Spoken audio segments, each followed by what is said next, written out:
You've definitely heard of Louis Vuitton, Dior, and Tiffany. They are the definition of high-end luxury. But what you probably don't know is that the man who owns them built a $400 billion empire, starting with a single 1 francs coin. And he did it by systematically destroying the very families that founded those legendary brands. Welcome to the cutthroat world of Arnault, a man the French press calls the wolf in Kashmir.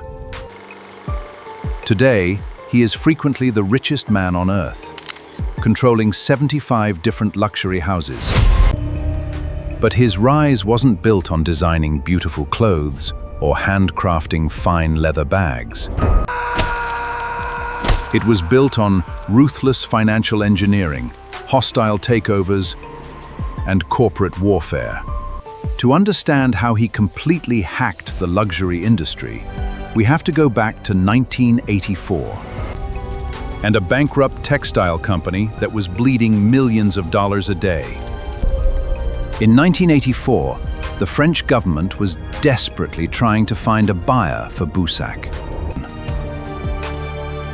It was a massive textile conglomerate that had gone completely bankrupt. Enter a 35-year-old real estate developer named Bernard Arnault. He convinced the government to let him take over the company for the symbolic price of exactly 1 franc. In exchange, he promised to preserve the company and protect its thousands of workers. But he didn't care about textiles. He only cared about one tiny, hidden asset buried inside, a legendary fashion house. Almost immediately after the ink dried, Arnault broke his promise. He aggressively liquidated the company, fired thousands of workers, and sold off the scraps, earning him a terrifying new nickname in the business world, the Terminator. He kept only Dior and walked away with hundreds of millions in profit. The war chest was built. By 1987, 2 of France's most iconic companies decided to merge.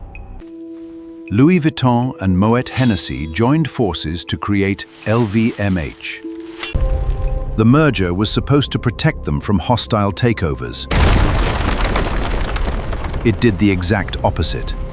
Almost instantly, the heads of the 2 families, Henri Racamier and Alain Chevalier, went to war with each other. Desperate for an ally to help him win the boardroom battle, Racamier made a fatal mistake. He invited the young, successful Titan to invest in LVMH as a friendly partner. It was the ultimate Trojan horse. Arnault didn't want to be a partner. He wanted the whole kingdom. Using the cash from the Boussac deal and backing from Guinness, Arnault quietly bought up shares on the open market. By 1989, he had secretly accumulated a controlling stake.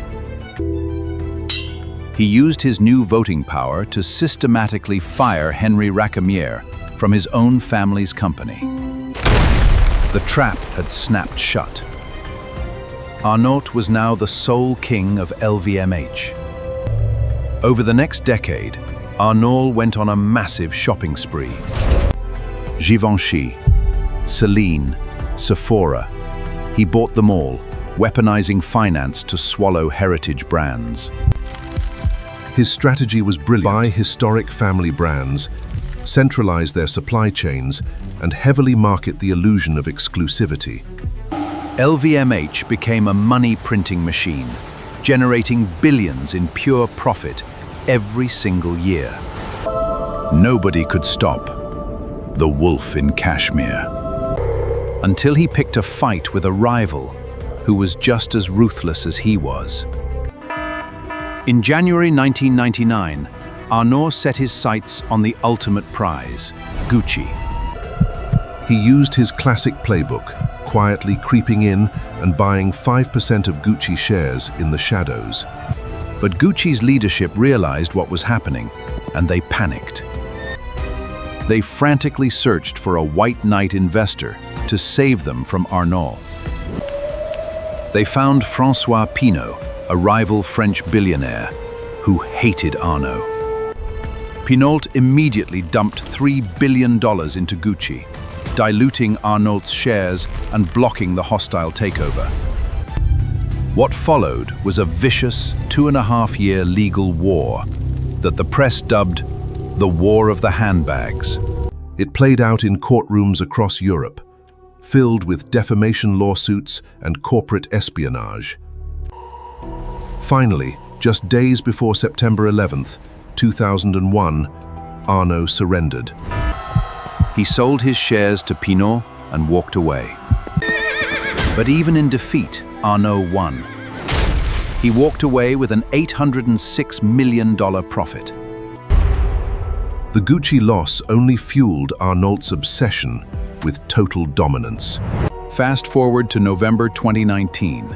Arnault signed a staggering $16.2 billion deal to buy Tiffany Co. It was the largest luxury acquisition in history. But then, the global pandemic hit, and retail sales evaporated overnight. Most CEOs would have taken the loss. Arnault saw an opportunity to squeeze. He aggressively threatened to cancel the deal, publicly trashing Tiffany's management and dragging them into a bitter lawsuit. The tactic worked flawlessly. Terrified of the deal collapsing, Tiffany caved. They agreed to lower the price. Arnault effectively bullied a $425 million discount out of them in the middle of a global crisis. Bernard Arnault didn't invent luxury. He industrialized it. He realized that by combining the ruthless math of Wall Street with the emotional desire for high fashion, you could print unlimited money. He hacked the system, turning family-owned art into corporate monopolies. The brands might sell you the dream of timeless romance and elegance.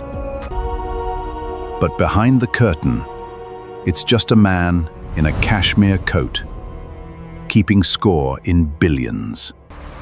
Stay plus 1%.